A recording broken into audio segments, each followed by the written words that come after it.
ನೋಡಿ, ಈ ಹಣ್ಣು ತುಂಬ ಒಳ್ಳೆಯದು ಆರೋಗ್ಯಕ್ಕೆ, ನಮ್ಮ ಹೃದಯದ ಆರೋಗ್ಯ ಚೆನ್ನಾಗಿರೋದಕ್ಕೆ, ನಮ್ಮ ಬ್ರೈನಿನ ಆರೋಗ್ಯ ಚೆನ್ನಾಗಿರೋದಕ್ಕೆ, ನಮ್ಮ ಕಣ್ಣಿನ ಆರೋಗ್ಯ ಮತ್ತು ನಮ್ಮ ಜಾಯಿಂಟಿನ ಆರೋಗ್ಯ, ಇದೆಲ್ಲದಕ್ಕೂ ತುಂಬ ಒಳ್ಳೆಯ ಒಂದು ಹಣ್ಣಿದು. ಈ ಹಣ್ಣು ಬಟರ್ ಫ್ರೂಟ್ ಅಂತ. ಕೆಲವರಿಗೆ ಇದ್ರ ಬಗ್ಗೆ ಗೊತ್ತಿರಲಿಕ್ಕಿಲ್ಲ, ಕೆಲವರು ತಿಂದಿರಲಿಕ್ಕಿಲ್ಲ, ತಿಂತಾ ಇರಲಿಕ್ಕಿಲ್ಲ. ಬಟ್ ಯಾರು ತಿಂತಾ ಇಲ್ಲ, ದಯವಿಟ್ಟು ಇದನ್ನು ತಿನ್ನೋದಕ್ಕೆ ಟ್ರೈ ಮಾಡಿ.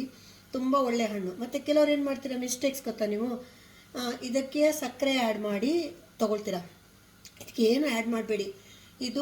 ಇದನ್ನು ಹಾಗೆ ಕಟ್ ಮಾಡಿಬಿಟ್ಟು ತಿನ್ನಬೇಕು. ಯಾವ ಥರ ಅಂತ ಹೇಳಿದ್ರೆ, ನೋಡಿ, ಇಲ್ಲಿ ನಾನೊಂದು ಹಣ್ಣು ಕಟ್ ಮಾಡಿ ಇಟ್ಕೊಂಡಿದ್ದೀನಿ. ನೋಡಿ, ಈ ಥರ ಇರುತ್ತೆ ಇದರೊಳಗಡೆ. ಇದನ್ನು ಈ ರೀತಿ ಸಿಪ್ಪೆಯನ್ನು ತೆಗೆದು, ಹಿಂಗೆ ತೆಗೆದು ಡೈರೆಕ್ಟಾಗಿ ಈ ಥರ ತಿನ್ನಬೇಕು. ಓಕೆ, ಈ ಥರ ತಿಂದರೆ ಇದಕ್ಕೆ ಯಾವುದು ಏನು ಆ್ಯಡ್ ಮಾಡಲ್ಲ ನೀವು. ಅವಾಗಲೂ ಇದರಲ್ಲಿರುವಂಥ ಎಲ್ಲ ಸತ್ವಗಳು, ನ್ಯೂಟ್ರಿಷನ್ಸ್ ನಿಮ್ಮ ಬಾಡಿಗೆ ಸಿಗುತ್ತೆ.